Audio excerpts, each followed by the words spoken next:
Bwana alikuwa tegemeo langu, akanitoa akanipeleka panapo nafasi.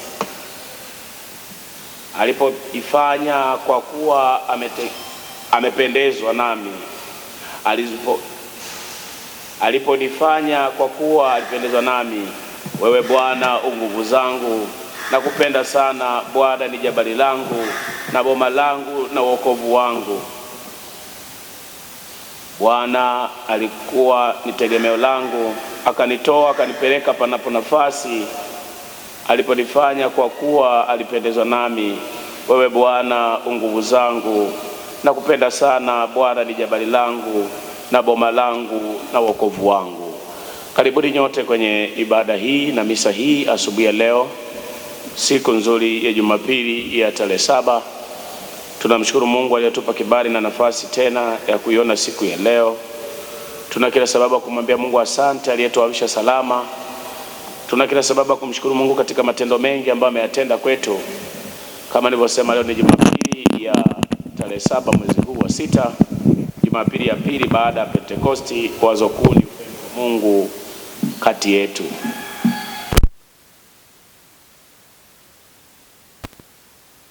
Kuomba kwenye misa hii kwa ajili yetu sisi, kwa ajili ya familia zetu. Tuendelee kumshukuru Mungu kwa ajili ya watoto wetu ambao wengine wanaendelea na mitihani na wengine wamefunga shule. Lakini zaidi pia tuendelee kuomba kwa ajili ya mtaa wetu. Tuendelee kuombea wenzetu ambao ni wadhaifu. Mungu awatie nguvu, waimarishe ili waendelee kusimama katika Kristo. Tuendelee kuombea malengo yetu yale matatu kwa mwaka huu 2026 kwa ajili ya utengenezwaji wa mabenchi yetu mazuri ya kisasa. Tumsihi Mungu atufungulie milango ya fedha ili kusudi la Mungu kwa kujenga madhabahu yake likatimie. Lakini pia tuendelee kuomba kwa ajili ya pesa. Mungu atufungulie milango ya fedha kwa ajili ya kujenga choo pia, lakini pia kuchimba kisima chetu pia. Hayo ndio malengo makuu matatu ambayo tunatembea nayo ndani ya mwaka huu. Tumsihi Mungu Roho Mtakatifu atufungulie milango ya uchumi ili basi yoyote yanayotendeka tendeke kwa sifa na utukufu wake. Tuendelee kuomba kwa ajili ya nchi yetu. Mungu aendelee kuachilia amani. Tuombee wakuu wetu wa nchi, lakini pia tuendelee kuiombea dayosisi yetu ya Dar es Salaam. Tumuombee Baba Askofu Jackson Sostenes, askofu wetu. Tuombee wachungaji, wainjilisti na wahudumu ambao Mungu amewaita kwa ajili ya utumishi wake. Lakini pia katikati yetu wengine ni wadhaifu ndani ya kanisa. Tuendelee kumsihi Mungu aendelee kuwatia nguvu ili tuendelee kuifanya kazi kwa sifa na utukufu wake Kristo. Tuanze misa yetu kwa jina la Baba, Mwana, Roho Mtakatifu. Amen. Bwana wetu Yesu Kristo alisema, sikia Israeli, Bwana Mungu wetu ni Bwana mmoja. Nawe mpende Bwana Mungu wako kwa moyo wako wote na kwa roho yako yote na kwa akili zako zote na kwa nguvu zako zote. Hii ndiyo amri iliyo kuu, tena ni ya kwanza, na ya pili yafanana nayo, nayo ni hii: mpende jirani yako kama nafsi yako. Hakuna amri nyingine iliyo kuliko hizi. Katika amri hizi mbili hutegemea Torati yote na manabii. Bwana uturehemu. Bwana uturehemu. Kristo uturehemu. Kristo uturehemu. Bwana uturehemu. Bwana uturehemu. Msaada wetu na katika jina la Bwana aliyeziumba mbingu na nchi. Wapendwa katika Bwana, tumuungamie Mungu dhambi zetu kwa moyo mnyenyekevu uliotubu na kutii, ili tupate kusamehewa kwa wema wake na rehema zake zisizo na kikomo. Kiti chako cha rehema mimi nakitazama.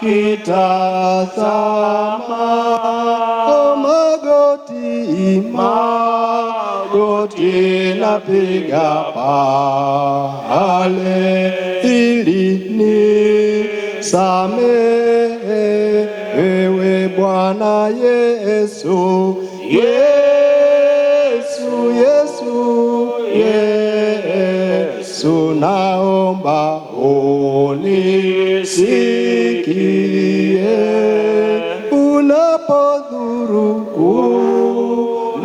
unapodhuru wengine, naomba usinipite. Basi kwa unyenyekevu mkubwa kabisa twende mbele za Mungu tukamuungamie Mungu dhambi zetu.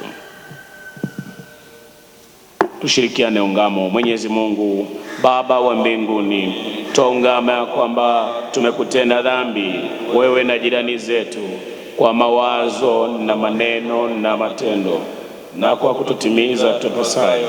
Twasikitika sana, tutubu.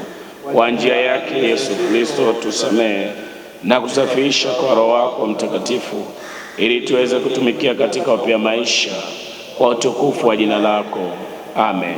Mwenyezi Mungu anayewasamehe wote watubu kwa kweli, akurehemuni dhambi zenu zote, akutieni nguvu, akuimarisheni katika wema wake wote, akufikisheni kwenye uzima milele kwa Yesu Kristo Bwana wetu. Amen.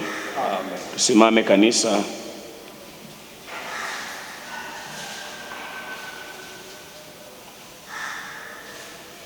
Tuombe. Bwana akae nanyi. Pia na roho yako. E Bwana, hukosi kuwatawala watu wako unaowalea kwa pendo lako duniani. Utulinde tunakusihi chini ya himaya yako na tunza lako jema. Ututie hofu na pendo lisilokoma la jina lako takatifu, kwa Bwana wetu Yesu Kristo mwana wako, aishie na kumiliki pamoja nawe katika umoja wa Roho Mtakatifu, Mungu daima milele na milele. Amen. Basi tuketi kwa ajili ya somo la kwanza.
Sikilizeni neno la Mungu kama lilivyoandikwa katika kitabu cha Nabii Isaya sura ya 45 ukianzia na aya 9.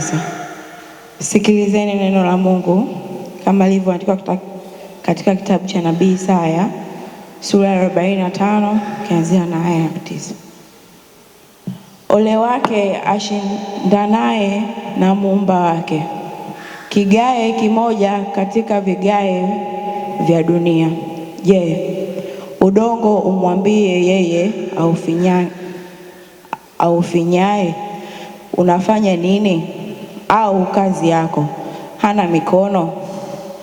Ole wake amwambiaye baba yake, wazaa nini? Au mwanamke, una utungu wa nini? Bwana Mtakatifu wa Israeli na muumba wake asema hivi: niulize habari ya mambo yatakayokuja, mambo ya wana wangu, na habari ya kazi ya mikono yangu. Haya, niagizeni. Mimi nimeiumba dunia, nimemhuluku mwanadamu juu yake. Mimi, naam, mikono yangu mimi imezitanda mbingu, na jeshi lake lote nimeliamuru. Hili ndilo neno la Bwana.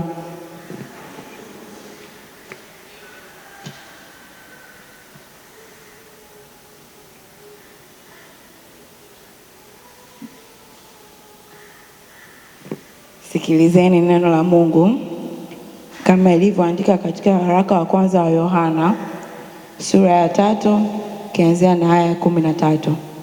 Sikilizeni neno la Mungu kama ilivyoandikwa katika waraka wa kwanza wa Yohana sura ya 3 kianzia na aya ya 3. Aya ya 13 sama. Ndugu zangu, msistaajabu ulimwengu ukiwachukia. Sisi tunajua ya kuwa tumepita toka mautini kuingia uzimani, kwa maana twawapenda ndugu. Yeye asiyependa akaa katika mauti. Kila amchukiaye ndugu yake ni muuaji. Nanyi mnajua ya kuwa kila muuaji hana uzima wa milele ukikaa ndani yake. Katika hili tumelifahamu pendo, kwa kuwa yeye aliutoa uhai wake kwa ajili yetu. Imetupasa na sisi kuutoa uhai wetu kwa ajili ya hao ndugu. Lakini mtu akiwa na riziki ya dunia, kisha akamwona ndugu yake ni mhitaji, akamzuilia huruma zake, je, upendo wa Mungu wakaaje ndani ya huyo? Watoto wadogo, tusipende kwa neno wala kwa ulimi, bali kwa tendo na kweli. Ndilo neno la Mungu. Tusimame. Kabla ya Injili tutaimba wimbo namba 452. Wimbo namba 452. Wimbo namba 452.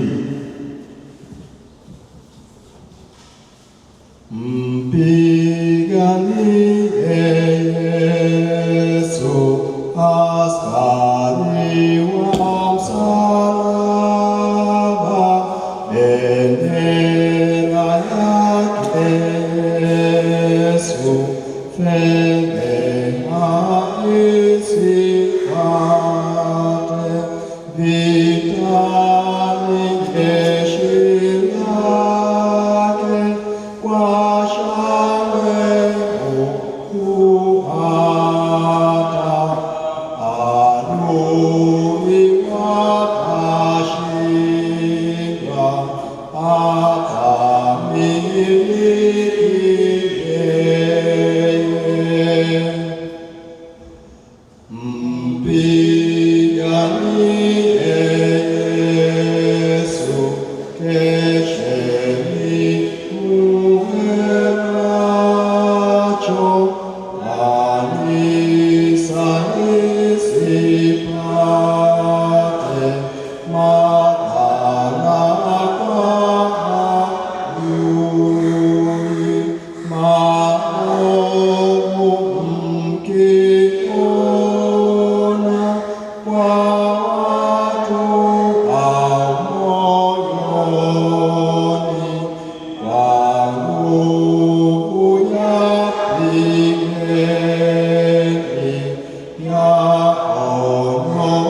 yaondolewe mbali.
Yesu na nguvu zake tu,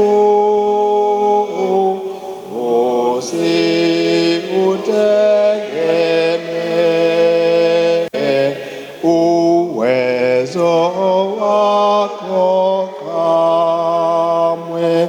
Silaha za Injili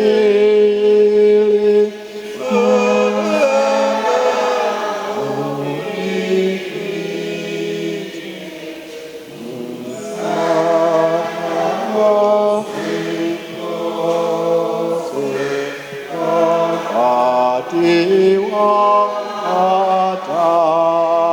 hatari. Mpiganie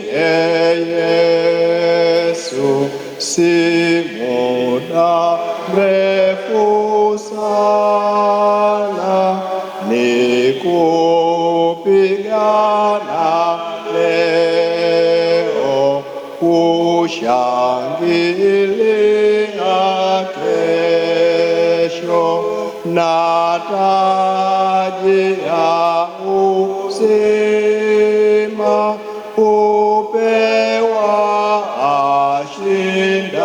ashindaye, mfalme wa fahari, kwa shangwe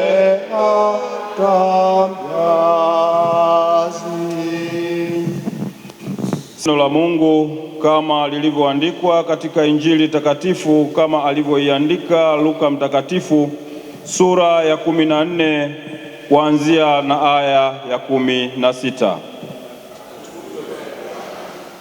Neno la Mungu kama lilivyoandikwa katika Injili takatifu kama alivyoiandika Luka mtakatifu sura ya 14 kuanzia na aya ya 16.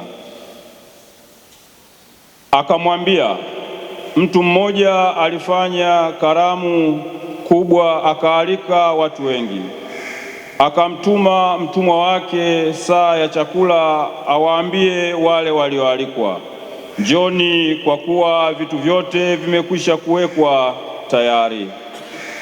Wakaanza wote kutoa udhuru kwa nia moja. Wa kwanza alimwambia, nimenunua shamba, sharti niende nikalitazame, tafadhali unisamehe. Mwingine akasema, nimenunua ng'ombe jozi 5, ninakwenda kuwajaribu, tafadhali unisamehe. Mwingine akasema, nimeona mke na kwa sababu hiyo siwezi kuja. Yule mtumwa akaenda akampa bwana wake habari ya mambo hayo. Basi yule mwenye nyumba akakasirika, akamwambia mtumwa wake, toka upesi uende katika njia kuu na vichochoro vya mji, ukawalete hapa maskini na vilema na vipofu na viwete. Mtumwa akasema, Bwana, hayo ulioagiza yamekwisha tendeka, na hata sasa ingaliko nafasi.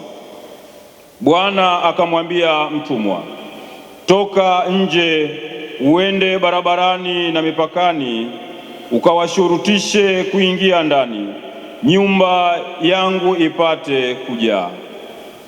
Maana nawaambia ya kwamba katika wale walioalikwa hapana hata mmoja atakayeionja karamu yangu.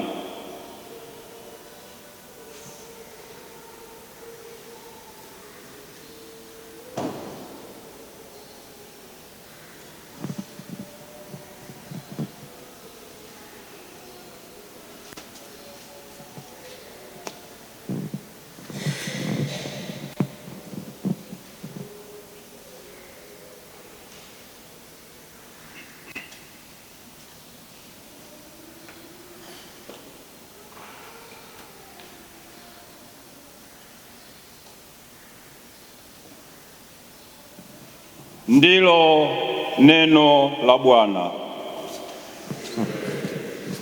Bwana, neno lako ni rubani yetu, alikubali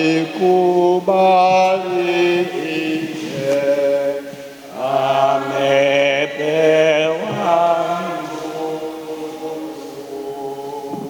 Basi kanisa, tusimame. Nataka tubariki haya mabenchi ambayo yameletwa kwa ajili ya kutumika hapa mbele ya madhabahu. Tuombe.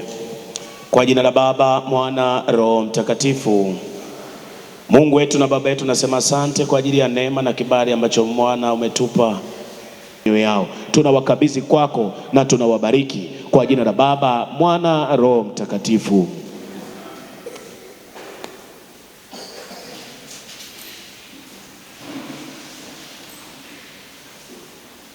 Haya, watoto wazuri, ukiona mchungaji na maji ya baraka unafanya hivi. Umeelewa?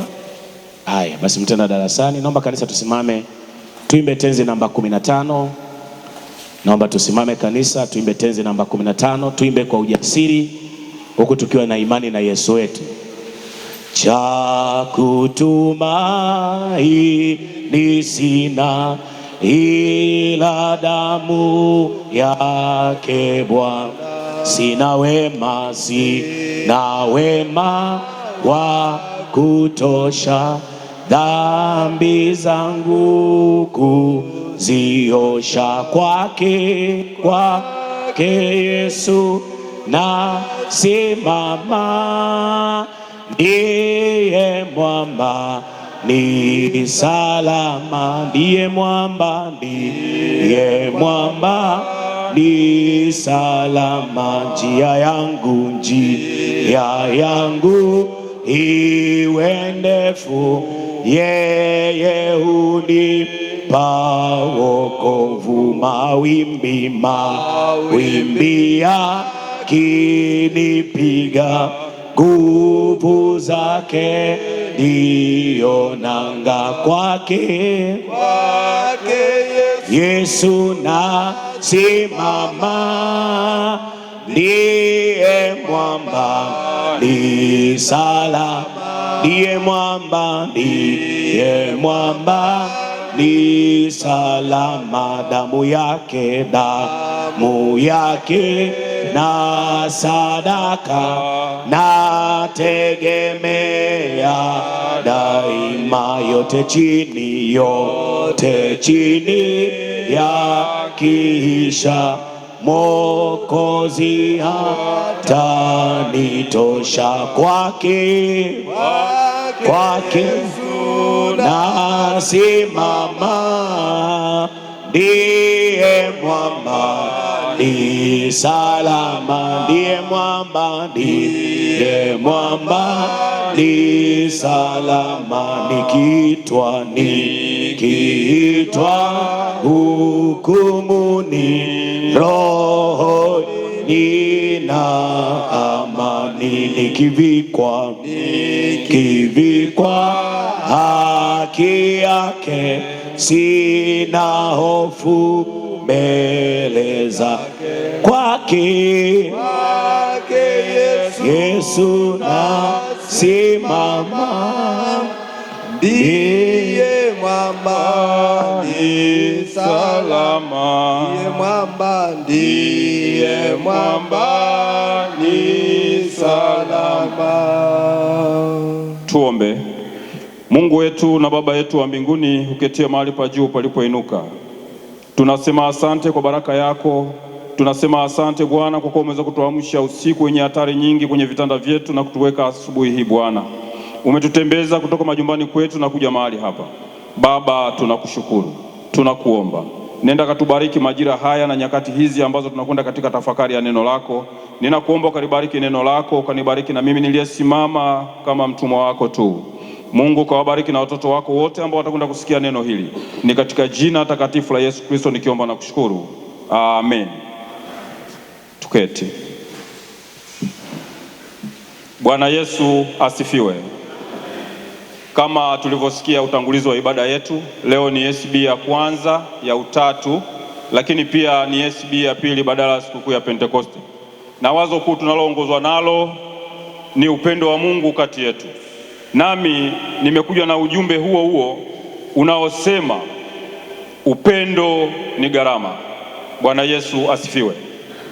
Nimekuja na ujumbe unaosema upendo ni gharama, na ujumbe huu tunaupata kwenye waraka ule wa kwanza wa Yohana, waraka ule wa kwanza wa Yohana sura ile ya 3 mstari ule wa kwanza.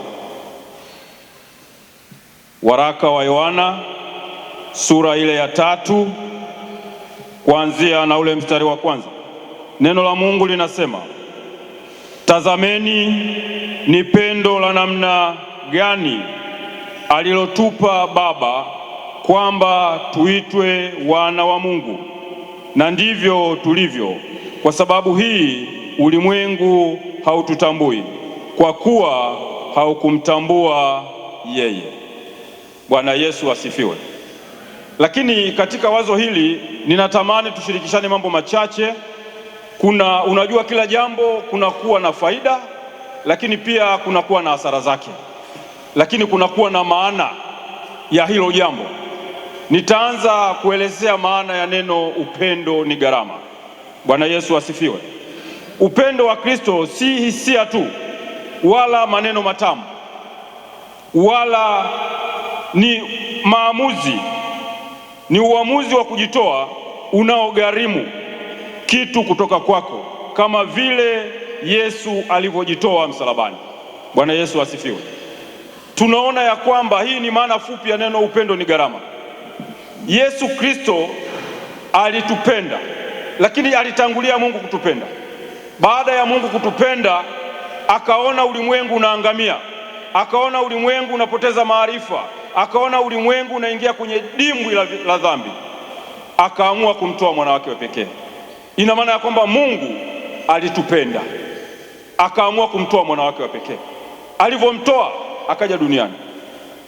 Kwa wale ambao walimwamini waliokolewa, lakini kwa wale ambao hawakumwamini hawakuweza kuokolewa, kwa sababu kuna wengine walimdharau, kuna wengine walijiona kama wao ni wao, kuna wengine walikuwa ni wababe, hawakuweza kupata wokovu wa Kristo.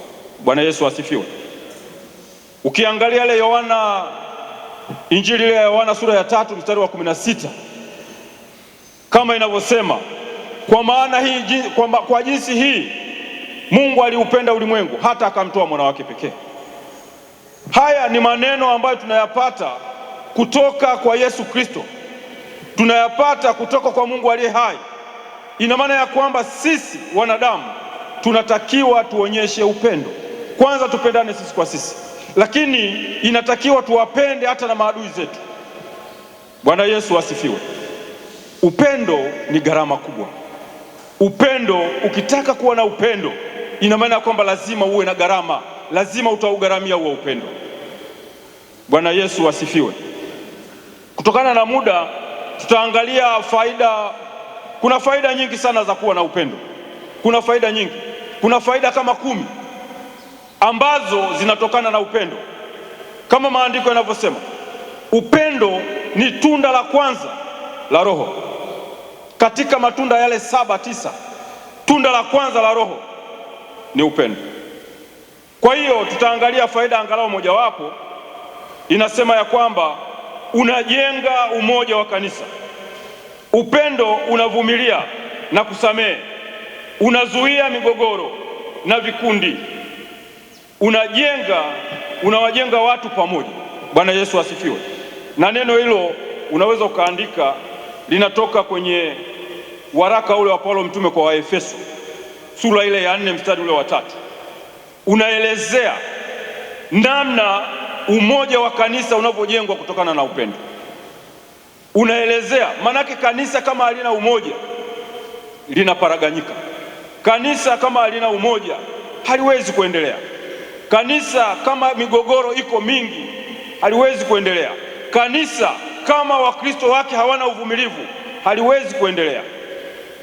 Bwana Yesu asifiwe. Ninawasihi sana Wakristo wa Mtakatifu Mikaeli, niwapongeze kwa hali ya upendo huu.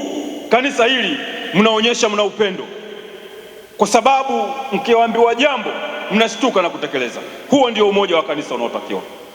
Bwana Yesu asifiwe. Lakini pia tunaweza kuangalia faida ya pili. Faida ya pili inasema ya kwamba ukiwa na upendo, ina maana kwamba wewe umefanana na Yesu Kristo, kwa sababu Yesu Kristo alitupenda. Kwa hiyo ukiwa wewe mwanadamu na upendo, ujue ya kwamba unafanana na Yesu Kristo. Lakini kama hauna upendo, hauwezi kufanana naye. Bwana Yesu asifiwe. Kama hauna upendo, hauwezi kufanana naye, kwa sababu yeye alitupenda. Kwa nini sisi tusipendane? Na hilo neno la kujenga kufanana na Yesu Kristo linapatikana kwenye ule waraka wa Yohana, waraka wa kwanza wa Yohana. Utaandika, utakwenda kusoma waraka wa kwanza wa Yohana sura ya 4 kuanzia ule mstari wa 12. Utaipata hiyo. Inaelezea namna ya kujenga, inaelezea namna ya kufanana na Yesu Kristo, inaelezea namna ya kufananishwa na utu wa Kikristo. Katika maisha yetu tulio nayo, watu wengi hatuenendi sawa sawa na Kristo alivyoenda. Watu wengi tunaenda tofauti na maisha ya Kristo. Unafika wakati tunalalamika, unafika wakati tunachukiana sisi kwa sisi, kwa sababu hatuna upendo. Neno hili leo liweze kutubadilisha, liweze kutujenga, lakini pia Roho Mtakatifu akashuke ili aweze kutufananisha naye Kristo ambaye alikufa msalabani kwa ajili ya dhambi zetu. Dhambi tulizo nazo ni kubwa, hazihesabiki. Dhambi tulizo nazo ni nyingi, haziwezi kuwa na kipimo wala kiwango, lakini tunatakiwa tuenende sawa sawa na Kristo alivyoenda ili tuweze kufanana naye. Bwana Yesu asifiwe. Lakini pia tutaangalia hasara angalau nazo 2-3, na hasara nazo ziko nyingi za mtu kukosa upendo. Yaani ukikosa upendo unakuwa na hasara nyingi sana. Kuna faida nyingi, lakini kutokana na muda angalau 2-3 tushirikishane. Ukikosa upendo unajitenga na jamii. Yaani mtu anayekosa upendo hauwezi kumuona anaendana sawa sawa na jamii, hauwezi kumuona anashikamana na wenzake, hauwezi kumuona akiambatana na wenzake kwenye shughuli za namna yoyote. Ukimuona mtu wa namna hiyo, ujue ya kwamba huyo ameukosa upendo. Bwana Yesu asifiwe. Huyo ameukosa upendo. Lakini faida ya pili inasema ya kwamba kuongezeka kwa tabia ya kikatili. Kuongezeka kwa tabia ya kikatili. Mtu ukikosa upendo, yani mtu asiyekuwa na upendo, huyo mtu ni katili. Bwana Yesu asifiwe. Alikwenda kutoa mazao yake, alipokwenda kutoa mazao hakutakabaliwa, yani hakubarikiwa. Bwana Yesu asifiwe. Ndipo ilipokaingia roho ya kikatili, akamuita ndugu yake, akamwambia, bwana mdogo, hebu twende uwandani. Wakaenda uwandani. Kaini alijiona ya kwamba yuko yeye na ndugu yake, hakujua nini kitaendelea, hakujua nani anamuona. Kumbe Mungu aliye hai anaona popote ulipo. Mungu aliye hai, hata ukaingia uvungu wa kitanda, Mungu anakujua na Mungu anakuona. Kaini alipofika uwandani, akamwangusha ndugu yake, akamuua, akachimba shimo, akamfukia. Alipomfukia, damu ya Abel ikawa inaendelea kulia, damu ya Abel ikawa inaendelea kulia. Maandiko yanaendelea kusema ya kwamba Kaini aliulizwa na Mungu, yuko wapi ndugu yako? Sikiliza majibu ambayo aliyatoa Kaini. Akamwambia Mungu, kwani mimi nimekuwa ni mlinzi wa ndugu yangu? Na hata leo tupo watu ambao tunafanana na roho za Kaini. Katika maisha yetu kuna watu tunafanana na roho za Kaini za kikatili. Tunaulizwa maswali na viongozi wetu, tunaulizwa maswali na wachungaji wetu, lakini majibu tunayoyatoa tofauti na jinsi tulivyoulizwa. Kaini anaulizwa, yuko wapi ndugu yako? Mimi sio mlinzi wa ndugu yangu. Mungu akaendelea kumuuliza, damu ya ndugu yako inanililia. Kaini akajihoji, kulikoni na kimetokea nini? Mbona nilikuwa peke yangu? Sauti inatoka wapi? Jambo lolote unalolifanya, hata kama ukajiona unafanya ukiwa sirini, ujue Mungu anakuona nyakati zote. Uchawi wako unaufanya ukajiona ya kwamba unakwenda manane ya usiku, ujue ya kwamba Mungu anakuona. Kwa neno hili fupi, Mungu aweze kuyabadilisha maisha yetu. Kwa neno hili fupi, Mungu aweze kututenganisha na maovu ambayo tunaendelea kuyatenda. Baraka zake ziwe juu yetu. Damu ya mwana kondoo itusafishe, ili tuambatane na upendo wa Yesu Kristo, tuambatane na upendo wa Mungu. Kama Mungu aliweza kutupenda, sisi ni nani tukashindwa kupendana? Yawezekana jana kuna ndugu yako alikuja nyumbani akaja kuomba chumvi. Chumvi unayo nyingi ndani ya kutosha, ukamwambia hauna. Manake wewe umekosa upendo. Lakini pia inawezekana ndugu yako alihitaji mahitaji ya kawaida, akaja kukulilia hakijua ya kwamba wewe utamsaidia. Ulifika wakati ukamkatalia, ukamwambia hauna kitu. Ujue ya kwamba wewe umekosa upendo. Kwa neno hili fupi, Mungu atuzidishie baraka yake. Mungu aendelee kutupa kibali cha kuendelea kupendana sisi kwa sisi. Hivyo utampendaje mtu usiyemuona? Unajiambia kwamba unampenda Mungu, lakini ndugu yako wa karibu haumpendi. Upendo huu aliuleta Yesu Kristo. Upendo huu Mungu mwenyewe alisimama nasi. Mungu alitupenda akatuonea huruma. Kwa nini sisi tusioneane huruma? Kwa nini sisi tusipendane? Kwa nini sisi tusihudumiane? Kwa nini sisi tusisaidiane? Kwa neno hili fupi, Mungu aweze kulibariki, lakini tutakapotoka hapa tuendelee kukamatana na kushikamana katika hali ya upendo na kubadilisha maisha yetu. Mungu awe pamoja nasi. Tusimame na tuombe. Bwana Yesu, tunakushukuru kwa ajili ya fadhili zako na neema zako. Tunasema asante kwa neno lako hili fupi ambalo tumelitamka mbele ya madhabahu yako. Bwana, tunakuomba pale tulipokukosea Bwana kutusamehe, tumekwenda kinyume na mapenzi yako. Tunaomba toba, tunahitaji rehema zako. Mungu, majira haya watoto wako wanavyoinuka na kusimama, nenda kawabariki, ukatafakarishe maneno haya. Mungu akazidi kukujua wewe, upendo wao ukaendelee kudumika ndani ya mioyo yao, baraka zako Bwana zikaendelee kumiminika kwao. Mungu, wasiambatane na roho za kikatili. Mungu, wasiambatane na roho za kujitenga na kanisa, wasiambatane na roho ambazo Bwana hazikupendezi wewe. Ni katika jina takatifu la Yesu Kristo tukiomba na kuamini, amen. Amen. Mungu awabariki sana. Ongeza makofi tena. Simame kanisa, tukiri imani. Twamwamini Mungu mmoja, Baba Mwenyezi, muumba mbingu na nchi na vitu vyote vinavyoonekana na visivyoonekana, na Bwana mmoja Yesu Kristo, mwana pekee wa Mungu, mwana wa zari wa Baba, yu Mungu kutoka katika Mungu, yu nuru kutoka katika nuru, Mungu kweli kutoka katika Mungu kweli, mwana wa zari asiyeumbwa, mwenye uungu mmoja na Baba.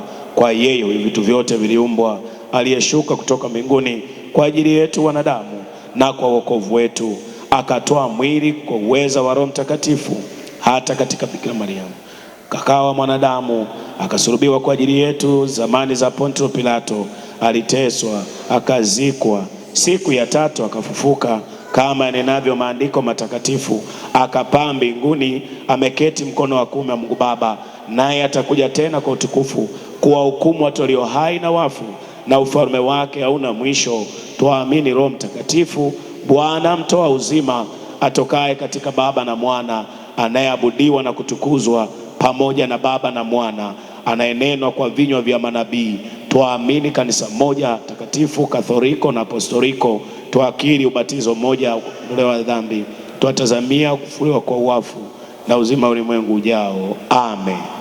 Mungu Baba, ulibariki kanisa lako takatifu Kwa ajili yake uwajalie Wakristo wote umoja na amani.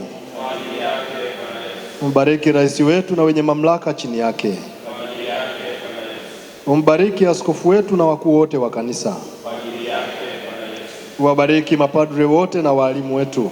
kwa ajili yake Uwajalie Wakristo wote wazidi kukupenda. kwa ajili yake Uwafariji wenye shida na taabu. kwa ajili yake Uwaponye wagonjwa wetu. kwa ajili yake Uwajalie waliokosa walete toba. kwa ajili yake Utubariki sisi na kazi zetu zote. kwa Uwabariki wote unaowaitia huduma yako.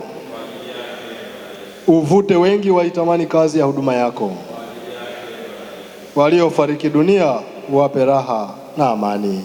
Ajili yake Bwana Yesu, tushirikiane maneno pale mwisho. Tujalie hayo Bwana, kwa njia yake Yesu Kristo, patanishi na mwombezi wetu. Bwana kae nanyi. Basi tusimame hivyo hivyo, tuseme ufuatio. Ufuatio. E Bwana, urudi uniopoe nafsi yangu, uniokoe kwa ajili ya fadhili zako. Bwana akae nanyi. Tuombe. E Bwana, tunakuomba kafara hii tunayoitoa kwa utukufu wa jina lako itufikishe, ili tuzidi kila siku kuyaelekeza matendo yetu kwenye uzima wa milele, kwa Bwana wetu Yesu Kristo mwana wako, aishie na kumiliki pamoja nawe katika umoja wa Roho Mtakatifu, Mungu daima milele na milele. Tuombe. E Bwana, ukuu, nguvu na heshima na utukufu ni vyako, vitu vyote kutoka kwako na kwako tunakurudishia. Tunakuomba uzibariki sadaka hizi na watumishi wako waliokutolea, kwa Yesu Kristo Bwana wetu. Amani ya Bwana ikae nanyi daima. Tupungiane mikono kwa hewa namna hii. Mungu ni pendo.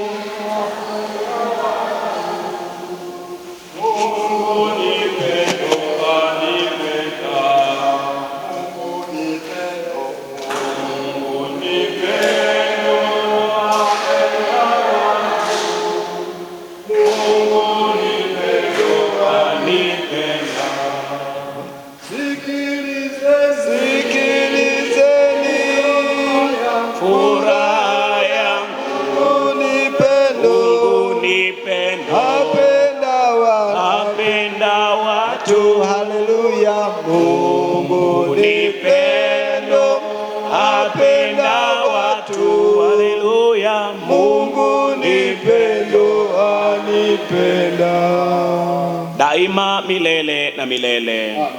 Bwana akae nanyi. Inueni mioyo na tumshukuru Bwana Mungu wetu. Ndiyo wajibu wetu, ni haki tena ni faradhi kwetu, kila wakati na kila mahali tukushukuru Bwana mtakatifu, Baba mwenyezi, Mungu wa milele, kwa Yesu Kristo Bwana wetu. Kwa yeye sisi nasi pamoja na malaika wakuu na jeshi lote la mbinguni pia twakutukuza na kuliadhimisha jina lako tukufu daima, tukisema: mtakatifu, mtakatifu, mtakatifu, Bwana Mungu wa majeshi, mbingu na nchi zimejaa utukufu wako. Utukufu na wewe Bwana. Nimebarikiwa kwa jina la Bwana. Hosana palipo juu. Utukufu una wewe, ambaye kwa rehema zako kuu ulimtoa mwana wako pekee Yesu Kristo, ili wote wanaomwamini wawe na uzima milele. Utusikie Baba wa rehema, tunakusihi, ili sisi tukiupokea mkate huu na kikombe hiki kama mwana wako alivyotuamuru, tuwe washiriki wa mwili na damu yake. Yeye usiku ule aliotolewa akatoa mkate, na akisha kushukuru na kutukuza kaumega, akawapa wanafunzi wake akasema: toaeni mle, huu ndio mwili wangu tolewao kwa ajili yenu, fanyeni hivi kwa ukumbusho wangu.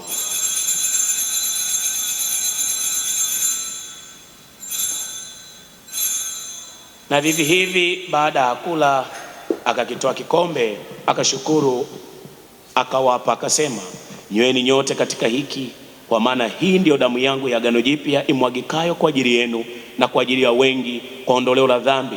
Fanyeni hivi kila mnywapo kwa ukumbusho wangu. Baba, kufa kwake twakutangaza, kufuka kwake twakukiri, kurudi kwake twakutazamia. Utukufu una wewe Bwana. Kwa hiyo Baba, kwa mkate huu na kikombe hiki tunafanya hivi kwa ukumbusho uliomwagiza mwana wako Yesu Kristo.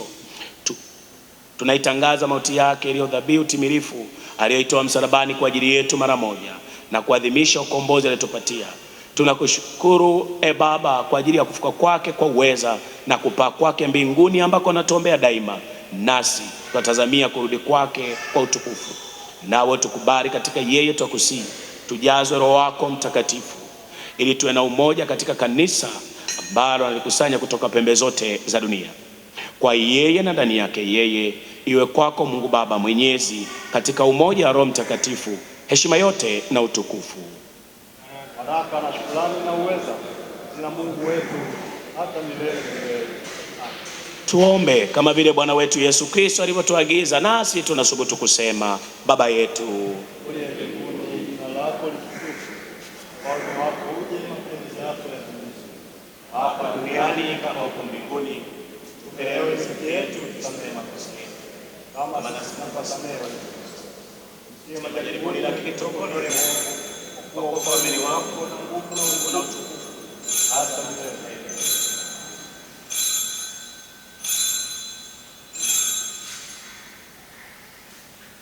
Mwana kondoo wa Mungu uichukua dhambi ya ulimwengu. Mwana kondoo wa Mungu uichukua dhambi ya ulimwengu. Mwana kondoo wa Mungu uichukua dhambi ya ulimwengu. Kate tumegao ni ushirika wa mwili wa Kristo.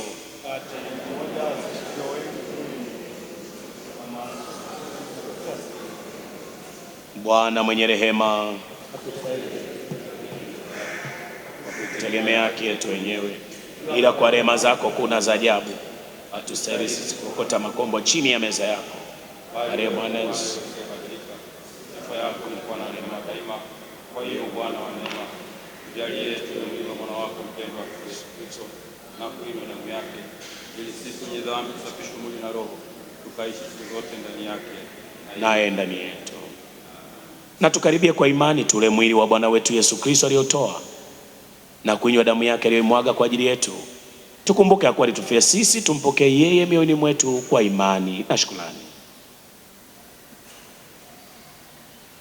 Mwili wa Kristo ukulinde mwili na roho hata uzima wa milele. Damu ya Kristo ikulinde mwili na roho hata uzima wa milele.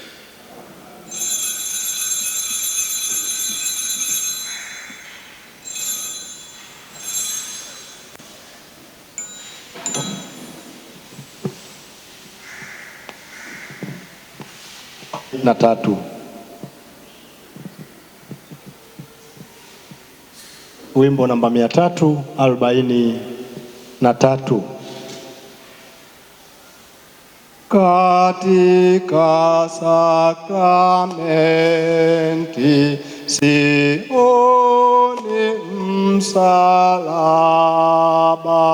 walakini wewe Yesu upo, ulinifia mimi. Katika sakramenti sioni mwili wako, walakini mwili wako upo, kwa kutulisha sisi. Pokea mwili na damu ya Kristo. Pokea mwili na damu ya Kristo.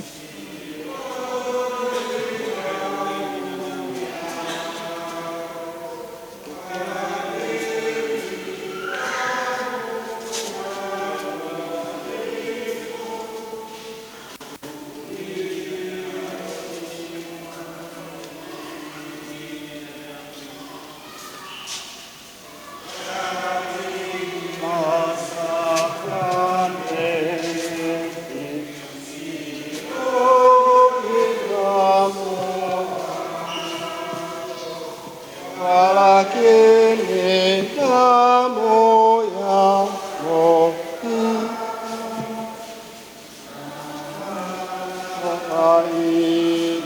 Damu ya Kristo. Pokea mwili na Nitamwimbia Bwana kwa kuwa amenitendea kwa ukarimu, nami nitaliimbia jina lake. E Bwana uliye juu, Bwana akae nanyi. Tuombe.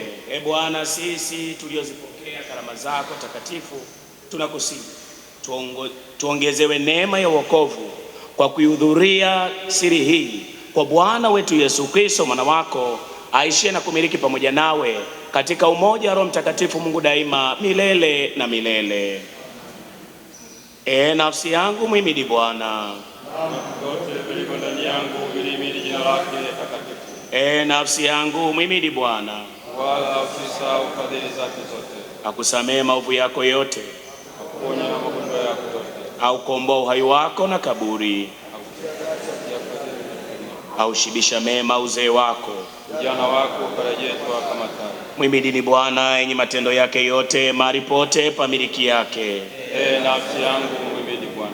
Utukufu na Baba na Mwana na Roho Mtakatifu, ulivyokuwa mwanzo, ulivyo sasa na hata milele vilivyo. Mwenyezi Mungu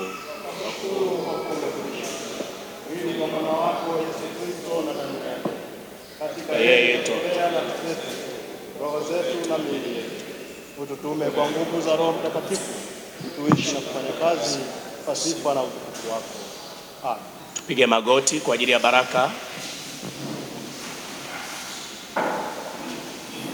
Bwana awabariki na kuwalinda.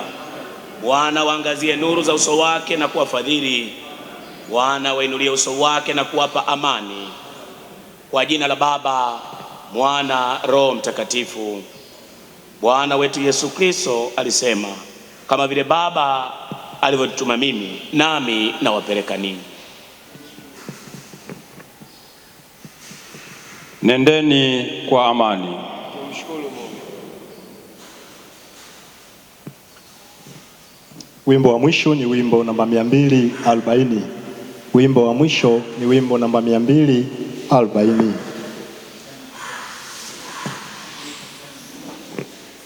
Tutapeana mikono pale nje. Nendeni kwa amani.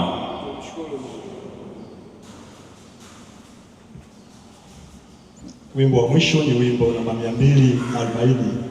Wimbo wa mwisho ni wimbo namba 240. Tutapeana mikono pale nje.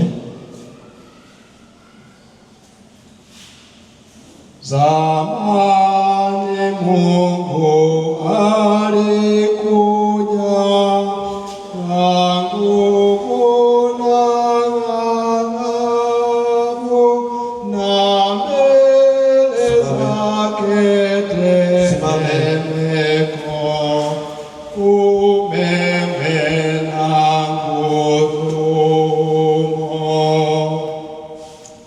na leo amekuja tena kwa nguvu za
kuona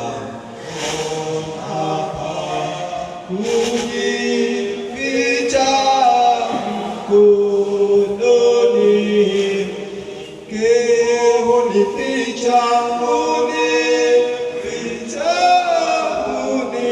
unificha we adui hatanipata. Unificha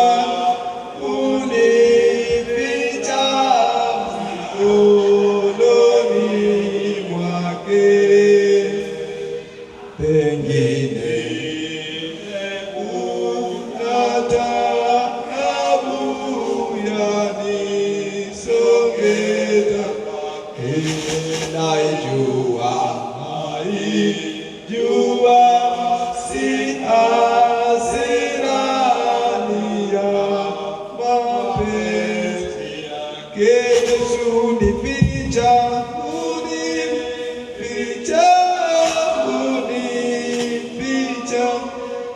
adui hatanipata. Unificha